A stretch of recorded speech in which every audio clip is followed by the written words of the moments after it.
I always knew I was the spare tire in our family. While my older sister Celestini got standing ovations for breathing, I got lectures about living up to potential I apparently didn't have. Don't get me wrong, Celestini was brilliant, valedictorian, full ride to Harvard Law, the whole package, but somewhere along the way, my parents decided there was only room for one success story in the Valdez household. The signs were always there. When Celestini brought home A's, it was celebration dinner at Romano's. When I brought home A's, it was why wasn't this an A+, when she won debate tournaments. My parents drove 6 hours to watch her compete. When I had art exhibitions, they were suddenly too busy with work. Art is a nice hobby, Indira, my mother would say, barely glancing at my portfolio. But hobbies don't pay bills. My father was worse. You're creative, we get it. Now pick a real major before you waste everyone's time. The thing is, I didn't just doodle in margins. I was good, really good. My high school art teacher, Mrs. Kimura, kept telling me I had something special. She'd stay after school, showing me techniques, talking about design programs, encouraging me to apply to art schools. But every time I brought up graphic design or art school at home, the temperature in the room would drop 10 degrees. Celestini tried to help in her way. Maybe you could do corporate law with a focus on intellectual property. That's kind of creative. She meant well, but she didn't get it. She couldn't understand that for me. Creating wasn't just what I did, it was who I was. The breaking point came during my senior year. I'd been secretly applying to design schools, using my part-time job money for application fees. When I got accepted to Pratt with a partial scholarship, I thought maybe, just maybe, they'd see this was real. I had a future in this. I remember the exact moment everything fell apart. It was a Tuesday evening. Right after dinner, Celestini was home from Harvard for winter break, regaling us with stories about constitutional law and internship opportunities. I waited for a lull in the conversation. I have some news, I said, my voice barely steady. I got accepted to Pratt Institute for graphic design with a scholarship. The silence stretched so long I could hear the neighbor's dog barking 3 houses down. My father put down his coffee cup with a clink that sounded like a gavel. Absolutely not. But Dad, it's a really good school. And I said no, Indira. We're not funding your art camp fantasies. You'll go to state school and study something practical. Business, maybe, or follow your sister into law. My mother nodded along. We've invested too much in your education to watch you throw it away. On pictures. 20 years of my life reduced to pictures. That's when I made the mistake of pushing back. This isn't a phase. I'm good at this. I could actually make a living. My father's voice rose. As what? Drawing. Cartoons. Designing birthday cards. This is exactly the kind of unrealistic thinking that holds people back. Celestini gets to follow her dreams, I said, immediately regretting it. Celestine's dreams involve a guaranteed 6-figure salary and respect in the community. Your dreams involve being broke and asking us for money when you're 30. The worst part was watching Celestini just sit there, uncomfortable but silent. She wouldn't rock the boat, not even for me. That night, I made a choice. I was 18, legally an adult, and I was going to Pratt, with or without them. When I told them the next morning, my father's face went red. If you walk out that door to play artist, don't come back asking for money. You're on your own. My mother was quieter but somehow more devastating. I just hope you remember this conversation when you're struggling to pay rent. Some of us tried to guide you toward a real future. 3 weeks later, they stopped taking my calls. When I showed up for Celestine's birthday dinner, they pretended I wasn't there. At family gatherings, cousins started asking where I was. The official story, according to Aunt Marisol, was that I was going through a rebellious phase and being a drain on the family's resources. Drain, that's what my own parents called me to our extended family. So I drained myself of them instead. I packed my beat-up Honda Civic with everything I owned and drove to New York. My acceptance letter folded in my pocket and $800 in my checking account.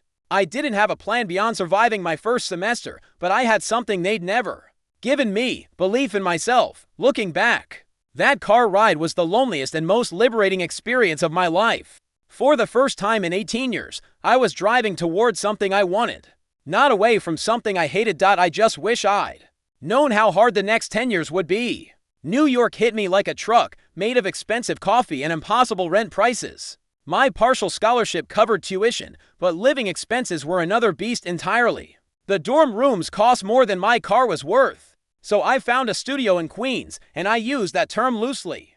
It was basically a closet with a hot plate and a window that faced a brick wall. The radiator was broken, the ceiling leaked when it rained, and I'm pretty sure the previous tenant left some interesting bacterial colonies in the refrigerator. But it was mine, and nobody could tell me I was wasting my potential while I shivered under 3 blankets. Sketching by lamplight, I worked 3 jobs that first year. Mornings, I opened a coffee shop near campus minus 5 a.m. shifts that left me smelling like espresso and exhaustion. Afternoons were for classes, where I absorbed everything like I was dying of creative thirst. Evenings, I waitressed at a pizza place. And weekends I did freelance gigs designing flyers for local bands and small businesses. The hardest part wasn't the work or the sleep deprivation. It was the silence from home. My phone used to buzz constantly, with family group chat messages, pictures of Celestine's law review acceptance, updates about family dinners, inside jokes, and casual check-ins. Now there was nothing. It was like I'd been digitally erased from the Valdez family tree. I tried calling on my birthday. My mother picked up, and for a second, my heart lifted. So Indira. Her voice was flat, like I was a telemarketer. What do you want? It's my birthday, Mom. I wanted to. Are you ready to come home and be practical? The question hit me like a slap. No happy birthday. No how are you doing. Just conditional love with strings attached. I'm doing really well in school, I said instead. My professors say I have real talent, and I'm already getting freelance work. That's nice, dear. Call us when you're ready to discuss your future seriously. Click. Dial tone. Happy 19th birthday to me, but you know what? That conversation was exactly what I needed. It crystallized something that had been building in my chest for months. I was done performing for their approval. Every logo I designed, every late night I spent perfecting a project, every small victory I earned, it was mine, not theirs to validate or dismiss. My breakthrough came sophomore year. I'd been designing promotional materials for a local indie band called Neon Static, and they loved my work so much they recommended me to other musicians. Word spread through Brooklyn's music scene, and suddenly I had more freelance work than I could handle. By junior year, I was turning down jobs. By senior year, I'd saved enough to move into a real apartment, one with functional heating and a bathroom I didn't share with cockroaches. The irony wasn't lost on me. My parents had predicted I'd come crawling back, broke and desperate. Instead, I was thriving in ways they couldn't imagine. I wasn't just paying my bills. I was building something. Graduation day was bittersweet. I walked across that stage knowing I'd earned every single step. But I also scanned the audience hoping to see familiar faces that weren't there. Celestini sent a text. Proud of you, sis. But that was it. My parents were probably at some law school function, celebrating achievements that mattered in their world. After graduation, I had job offers from 3 design agencies. Good offers, with health insurance, and for 101 kiloseconds and everything my parents said I'd never have. I almost took one just to prove them wrong. But then I thought about all those late nights building my freelance portfolio, about the clients who trusted me with their vision, about the creative freedom I'd fought so hard to protect. Why would I trade that for a cubicle in someone else's creative direction? So I didn't. Instead, I officially launched Valdez Design Studio from my Brooklyn apartment. My first real office was the kitchen table I'd bought secondhand from a thrift store. My first employee was myself. My first major client was a startup that needed complete brand identity, logo, website, marketing materials, the works. That project paid more than some people make in 6 months. I remember staring at the invoice, triple-checking the numbers, and then calling my bank to make sure the deposit was real. It was real. Everything I was building was real. The hardest part about those early years wasn't the work. It was the absence. Family holidays came and went without invitations. Celestini got engaged, and I found out through Facebook. My cousin stopped reaching out because, apparently, my parents had made it clear I was going through a phase and didn't want contact. But isolation taught me something valuable. The difference between being alone and being lonely. I was alone. By choice, building something meaningful. They were the ones who were lonely, sitting around holiday tables talking about children they decided to disown over career choices. 5 years in, I hired my first full-time employee. 7 years in, I moved into a real office space in Manhattan. 8 years in, I was featured in Design Week magazine as 30 under 30 rising stars. My parents never saw any of it. By choice, I'd built a life they couldn't take credit for, a success they couldn't claim and a happiness they couldn't control. For the first time in my adult life, I was proud of myself in a way that had nothing to do with their approval. That pride was about to be tested in ways I couldn't imagine. Year 9 was when everything exploded in the best possible way. A tech startup I'd been working with got acquired by Google, and suddenly everyone wanted to know who designed their brand identity. My portfolio went from impressive to legendary overnight.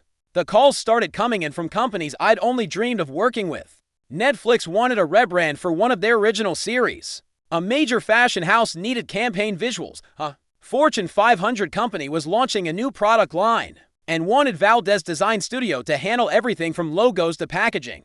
I went from a one-person operation working out of my apartment to a team of 12, occupying the floors of a converted warehouse in Brooklyn. We had dedicated spaces for different types of work. A client presentation room with a view of Manhattan and actual art on the walls. Pieces I'd commissioned from local artists because, fuck it, I could afford to support other creatives now. The money was surreal, not just good money, stupid money. The kind of numbers that made me check my bank balance twice to make sure I hadn't misread the zeros. I wasn't just comfortable, I was wealthy, 7 figures. Just like my parents always said would never happen with pictures. But success is weird when you don't have family to share it with. I'd built this incredible life, and the people who'd raised me had no idea it existed. Part of me wondered if they ever Googled my name. If they ever saw the articles or the award announcements, did they feel proud, guilty, anything? I tried not to care, but family grief is like a low-grade fever. You can function with it, but it's always there, making everything a little harder. My breakthrough into mainstream recognition came when I designed the visual identity for a documentary about climate change that won an Oscar. The filmmaker thanked me by name during her acceptance speech, and suddenly my phone was ringing with interview requests. Forbes wanted to profile me. Inc. magazine called me a creative disruptor. I was invited to speak at design conferences and university graduation ceremonies. The speaking gigs were where I found my voice about more than just design. I talked about taking risks, about betting on yourself when nobody else will, about the difference between supportive family and conditional family. Those talks resonated with people, especially young creatives whose families didn't understand their choices. After one particularly raw keynote about pursuing unconventional paths, a young woman approached me in tears. My parents want me to be a doctor, but all I want to do is write. She said, "How do you deal with disappointing everyone?" "You're not disappointing everyone," I told her. "You're disappointing some people who would rather control your life than celebrate your authentic self. There's a difference." That conversation stuck with me because I realized I'd been carrying their disappointment for a decade, treating it like it was my failure instead of their limitation. Meanwhile, Celestine's legal career was thriving too, but in a very different way. Through mutual friends, I heard she'd made partner at a prestigious firm, married a fellow lawyer, and was living the exact life my parents had always envisioned. Good for her. I genuinely meant that. She'd chosen a path that aligned with what she wanted and what they expected. That's a rare kind of harmony. But I also heard other things through the family grapevine. My parents were struggling financially. My father's small business hadn't recovered from the 2008 recession, and they'd been living on credit cards and retirement savings. My mother's part-time job barely covered groceries. Meanwhile, they were watching their successful daughter, Celestine, start her own family and naturally assumed she'd be the one to help them when they needed it. The irony was devastating. Their disappointment was financially stable and could probably help them. Their success story was building her own life and couldn't be expected to support them indefinitely. I learned all this through my cousin Paloma, who'd maintained friendly contact with me despite the family drama. According to her, my parents still talked about me like I was some cautionary tale, even as articles about my company appeared in business magazines. It's so weird. Paloma told me over dinner one night, they'll complain about money problems in one breath, then talk about how you're playing artist in the next. Like, don't they realize you're probably making more than all of us combined? I wasn't sure they did realize it. In their minds, I was still the rebellious teenager who'd chosen finger painting over a real job. They'd frozen me in time at 18, and nothing I'd accomplished since then could penetrate that narrative. That willful ignorance was about to collide with reality in the most spectacular way possible. The 10-year high school reunion invitation arrived on a Tuesday in March. I almost threw it away without opening it. But something made me pause. 10 years A full decade since I'd walked away from their expectations and built something they said was impossible. IRSVPD yes before I could talk myself out of it.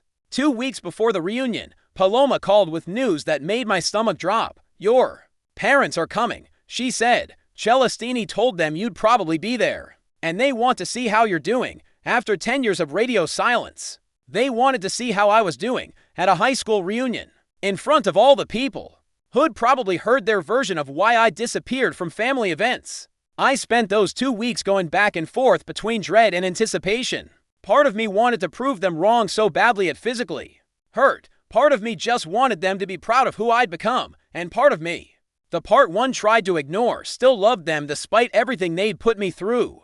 The reunion was held at our old high school gym, decorated with balloons, in our class colors and poster boards full of senior yearbook photos. I wore a simple black dress that cost more than my first month's rent in Queens, and I felt like I was preparing for battle. I was. The first hour of the reunion was surprisingly normal. I caught up with old friends, exchanged business cards, and fielded the usual questions about marriage and kids. People seemed genuinely excited about my success, and several mentioned they'd seen articles about my company online. I always knew you'd make it big with your art, said Kai, who'd sat next to me in AP Studio Art. Remember when you designed our senior class t-shirts? Those were legendary. It felt good to be around people who remembered me as I actually was, not as the family disappointment narrative my parents had crafted. For a moment, I let myself believe maybe this evening would just be pleasant nostalgia and catching up. Then I saw them across the room. That my parents looked older, smaller somehow.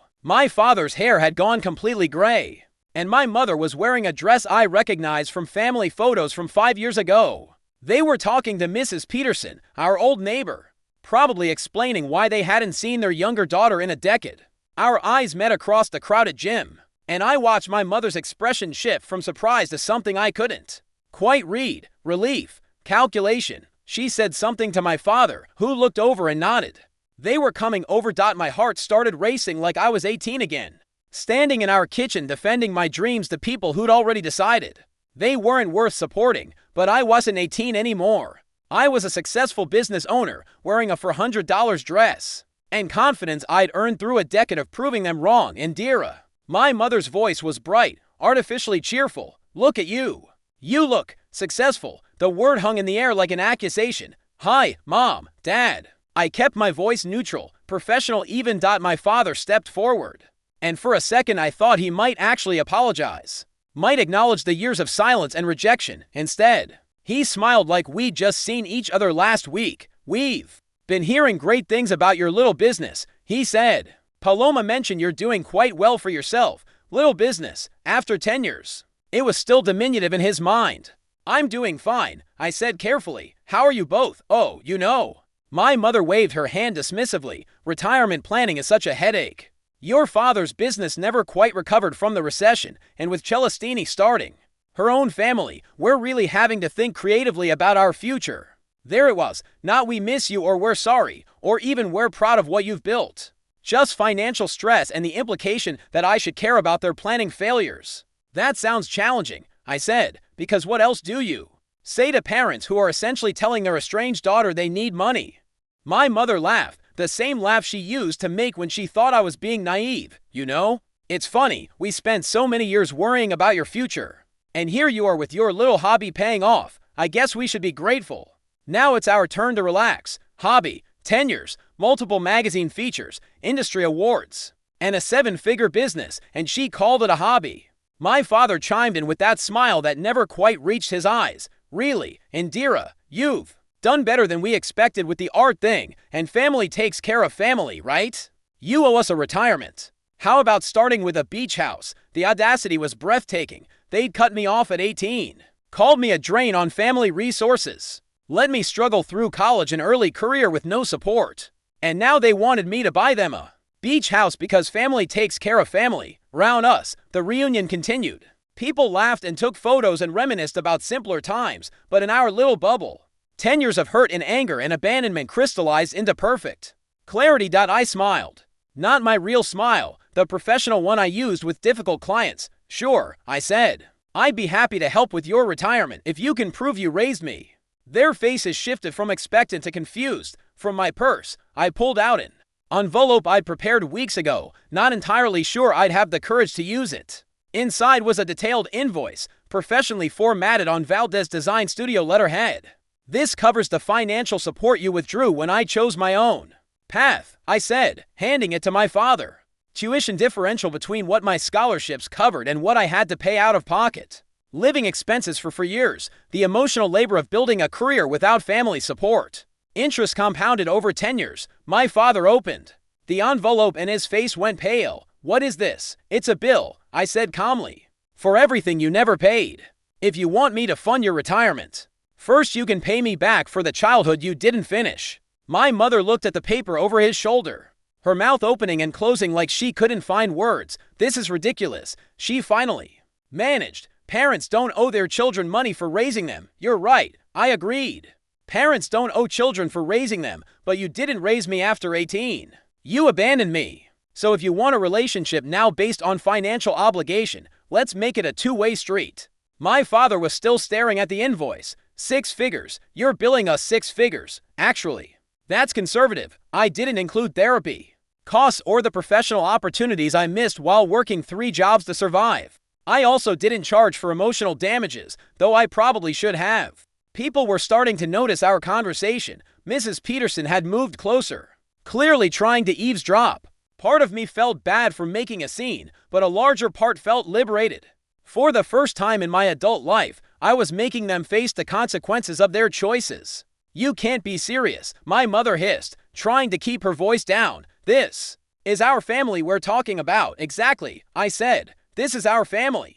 The family that disowned me for choosing my own career. The family that called me a drain on resources when I needed support. The family that spent 10 years pretending I didn't exist. That family. I took the invoice back from my father's shaking hands. Take some time to think about it, I said, tucking it back in my purse. When you're ready to have an honest conversation about what family actually means, let me know. Until then, enjoy the reunion. I walked away before they could respond.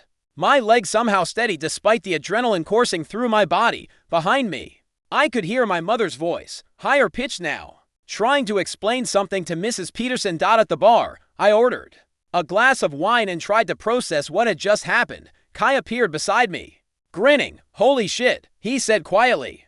Did you just present your parents with an invoice for your childhood? Something like that. That was the most badass thing I've ever seen. Please tell me you're not going home to cry about it. I thought about it honestly. No, I said, surprising myself. I think I'm going home to sleep better than I have in years. For the first time in a decade, I'd stopped performing for their approval and started demanding the respect I'd earned.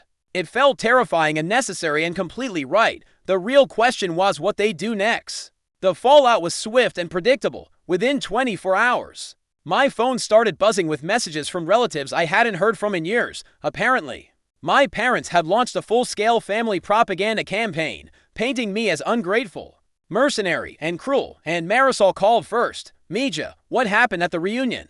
Your mother is saying you demanded money from them. That doesn't sound like you. It's complicated, Tia. Your parents are struggling. You know, your father's business, the economy. Maybe this isn't the time for old grudges. Old grudges. Like being disowned was just some petty disagreement we'd never resolved. Celestine's call came next, and it was the one I'd been dreading most. Indy, we need to talk. She was using her lawyer voice, controlled and slightly cold. Do we? What you did at the reunion was cruel. Mom called me in tears. Dad looks like he aged 5 years overnight. They made mistakes. Yes, but this isn't how family works. How does family work? Celestini, because for 10 years, I thought it worked by supporting each other through difficult times and celebrating each other's successes. Turns out it works by conditional love and financial expectations. They were protecting you from making a mistake that would ruin your life. By cutting me off completely? By calling me a drain on family resources? By pretending I didn't exist for a decade? My voice was rising despite my efforts to stay calm. That's protection. They were scared you'd end up broke and struggling. They wanted better for you. They wanted control over me. There's a difference. The conversation went downhill from there. Celestini accused me of being vindictive and holding grudges. I accused her of being complicit in their emotional abuse by staying silent all these years. We both said things we probably shouldn't have, and she hung up on me. The extended family pressure was intense but also illuminating. Suddenly, relatives who'd been perfectly fine with my absence for 10 years were very concerned about family unity. People who'd never questioned why I wasn't at holidays were now experts on forgiveness and moving forward. What struck me most was how none of them seemed to grasp what had actually happened. In their minds, this was a simple story. Successful daughter refuses to help struggling parents. The context, the abandonment, the conditional love. The decade of silence was inconvenient background noise, but Paloma got it. She came over 3 days after the reunion with takeout and wine. The family WhatsApp group is absolutely losing their minds, she told me, settling onto my couch. It's like watching people discuss a movie where they all saw different versions. What? Are they saying your parents are saying you blindsided them with financial demands? Some of the aunts are saying kids should help their parents regardless of past issues. A few of the younger cousins are asking why you weren't at family events for the past decade. If this is the first they're hearing about a rift, and what are you saying? I'm saying anyone who cuts off their 18-year-old for choosing art. School doesn't get to complain when that kid becomes successful without them. She took a long sip of wine. I'm also saying your invoice was fucking brilliant. 2 weeks after the reunion, my mother left a voicemail. Her voice was small, defeated, in a way I'd never heard before. Indira, this is Mom. We'd like to talk to you. Not about money or anything like that, just talk. Could you call me back? I stared at my phone for an hour before calling back. Mom, oh, thank God. I wasn't sure you'd call back. She sounded like she'd been crying. Could we meet somewhere? Just to talk. We agreed on a neutral location, a coffee shop in Manhattan, halfway between my office and their house in New Jersey. I spent the train ride there trying to prepare for every possible conversation. From genuine reconciliation to elaborate manipulation, they were already there when I arrived. Sitting in a corner booth looking small and tired, my mother had obviously been crying recently. My father looked like he hadn't slept well in days. Thank you for coming, my mother said as I sat down. We ordered coffee in awkward silence. And then my father cleared his throat. We owe you an apology, he said, a real one. Not the kind where we explain why we did what we did, just an apology. I waited. We were wrong, my mother continued. We were scared and controlling and we handled everything badly. We thought we were protecting you from failure, but we were really just protecting ourselves from admitting we might be wrong about your choices. When you left for art school, we were terrified, my father added. Not because we thought you'd fail artistically, but because we thought you'd struggle financially and we'd feel guilty for not stopping you. So we decided to stop you by withdrawing support. My mother reached across the table like she wanted to take my hand, then stopped herself. We told ourselves if you came crawling back, it would prove we were right. When you didn't come crawling back, it should have proved we were wrong, but instead, we just doubled down. For 10 years, I said quietly, for 10 years, my father agreed. We were stubborn and proud and afraid of admitting we'd made such a terrible mistake with our own daughter. The apology felt genuine, but I'd been burned too many times to trust it completely. What changed? I asked. Why now? My mother laughed shakily. Honestly, your cousin Paloma sent us links to articles about your company. We spent a week reading about what you'd built, and we realized we didn't know our own daughter at all. We'd created this narrative about your life that had nothing to do with reality. And then at the reunion, my father continued, when you handed us that invoice, it wasn't the money that hit us. It was realizing that you'd calculated the exact cost of what we'd done to you. You'd quantified our abandonment, and seeing it laid out like that. He shook his head. We couldn't pretend anymore that we just had a disagreement about your major. I felt something shifting in my chest, but I wasn't ready to let my guard down yet. I'm glad you're sorry, I said carefully. But I need you to understand that apologies don't undo damage. I built my entire adult life without you. I learned to succeed without family support, to celebrate achievements alone, to handle failures without a safety net. That changes a person. We know, my mother said. And we don't expect forgiveness right away, or ever, if you can't manage it. We just wanted you to know that we see you now, we see what you've built, and we're proud of you. And we're sorry we weren't there to support you while you were building it. My father reached into his jacket and pulled out a folded check. This isn't payment for your invoice, he said. We can't afford that, honestly. But it's what we can manage right now. It's not about the money, it's about acknowledging that we owe you a debt we can never fully repay. I looked at the check. It was for $5,000, probably a significant amount for them right now. and a drop in the bucket compared to what I made in a month. But it wasn't about the amount, it was about them taking concrete action to back up their words. I don't want your money, I said, pushing the check back across the table. I want you to understand that relationships aren't transactions. You can't cut someone off and then expect them to fund your retirement. You can't abandon your child and then claim family loyalty when it's convenient. You're right. My mother said immediately, we understand that now. We talked for 2 more hours. Not about money or business success or practical matters, but about the years we'd lost, the hurt we'd caused each other, and whether there was any way forward that didn't involve repeating old patterns. When we finally stood to leave, my mother hugged me hesitantly. I know this doesn't fix everything, she whispered, but I've missed you every single day for 10 years. I hugged her back, and for the first time in a decade, it felt like I was hugging my mother instead of performing for a stranger.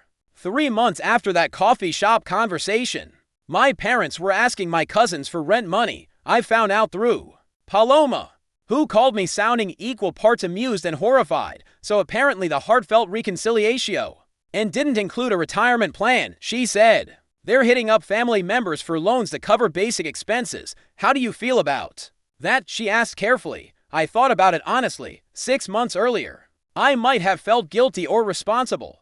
The old me would have wondered if I should step in, if family obligation trumped personal boundaries, if their financial struggles were somehow connected to my refusal to fund their retirement. But I'd spent those 3 months in family therapy. Yes, all 3 of us, sitting in Dr. Martinez's office working through decades of dysfunction. It was awkward and painful and sometimes infuriating. But it was also the first time we'd ever had honest conversations about power, control, and conditional love. I feel sad for them, I told Paloma, but not responsible for them. There's a difference. The therapy sessions had been revealing in ways I hadn't expected. My parents were genuinely trying to understand the impact of their choices, but they were also learning that good intentions don't erase harmful actions. I was learning that forgiveness doesn't require trust, and love doesn't require financial support. Dr. Martinez had been particularly helpful in untangling the web of obligation and manipulation that had defined our family dynamics for years. Indira, she'd said during one session, you've spent your entire adult life proving you didn't need them. That's a trauma response, not healthy independence. Healing doesn't mean you have to support them financially, but it might mean letting them support you emotionally when appropriate. And Mr. and Mrs. Valdez, she'd continued, your daughter's success doesn't entitle you to her resources any more than your financial support would have entitled you to control her choices. Relationships are not transactions. The breakthrough came during our 8th session, when my father finally admitted the truth that had been lurking beneath all the practical explanations. I was jealous, he said quietly, not looking at me.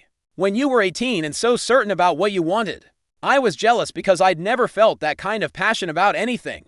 I convinced myself it wasn't real because if it was real, it meant you had something I'd never had. My mother nodded, tears in her eyes. And I was terrified you'd be better than us, that you'd build something beautiful and meaningful, and it would highlight how ordinary our lives were. Cutting you off was easier than facing our own regrets. That honesty changed everything.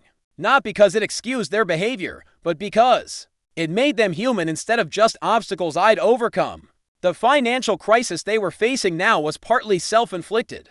Years of living beyond their means, expecting Celestini to be their retirement plan, refusing to downsize or adjust their lifestyle to match their actual income. But it was also the natural consequence of burning bridges with the daughter. Who could have helped them? If they'd approached the relationship differently, what do you think I should do? I asked Dr. Martinez during my individual session. What do you want to do? I want to help them without enabling them. I want to rebuild our relationship without going back to the old patterns. I want to be a good daughter without being a victim. She smiled. Those are all healthy wants. How might you achieve them? Over the next few weeks, I developed a plan that felt both generous and protective. I called my parents and asked them to meet me for dinner, not at a restaurant this time, but at my apartment. I wanted them to see the life I'd built, the space I'd created, the success that was real and tangible and completely separate from their approval. They arrived looking nervous and underdressed, which made me realize this was the first time they'd been to my home since I'd moved out at 18. My apartment was beautiful. Hardwood floors, exposed brick walls, original artwork from friends and clients, furniture I'd chosen because I loved it.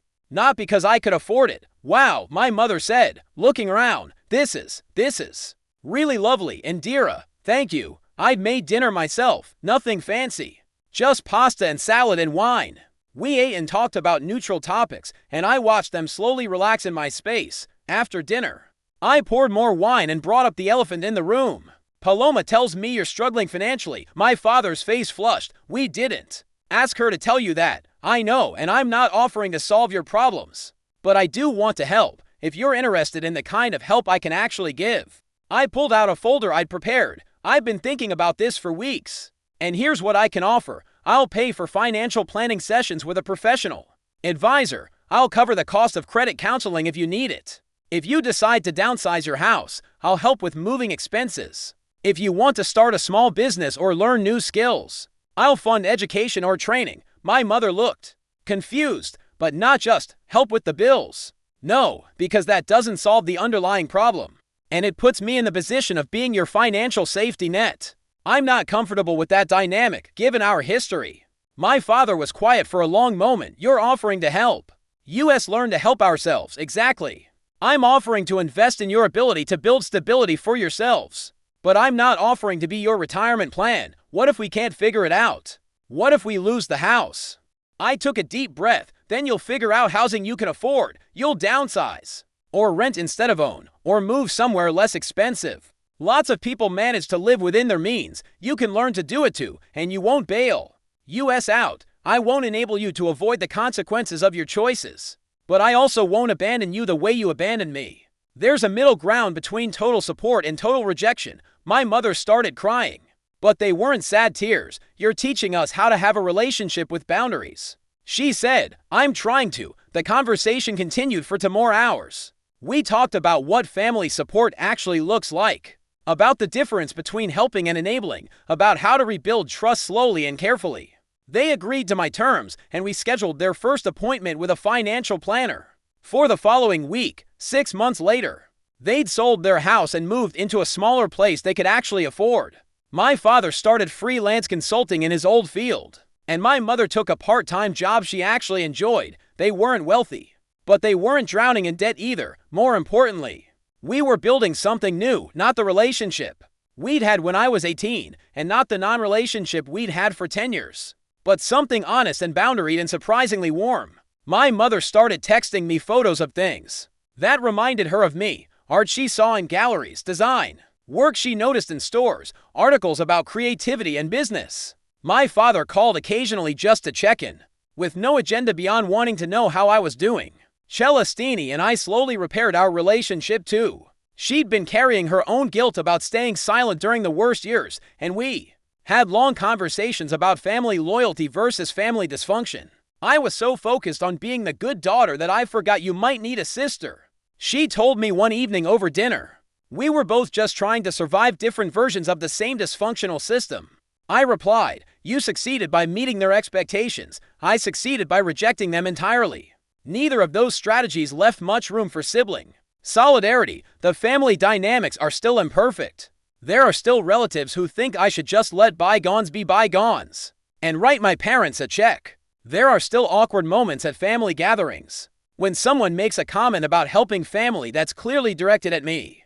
But I've learned something powerful. You can love your family without being responsible for their choices. You can forgive without forgetting. You can rebuild relationships without recreating old patterns. A year after the reunion, I got a package in the mail. Inside was a framed photo of me from my high school art show, the one my parents had missed, because they were at one of Celestine's debate tournaments.